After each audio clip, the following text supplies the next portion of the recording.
చక్కని సీతకి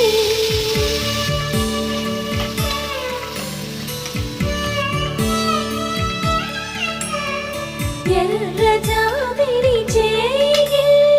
రాముడేడని అడుగుతుంటే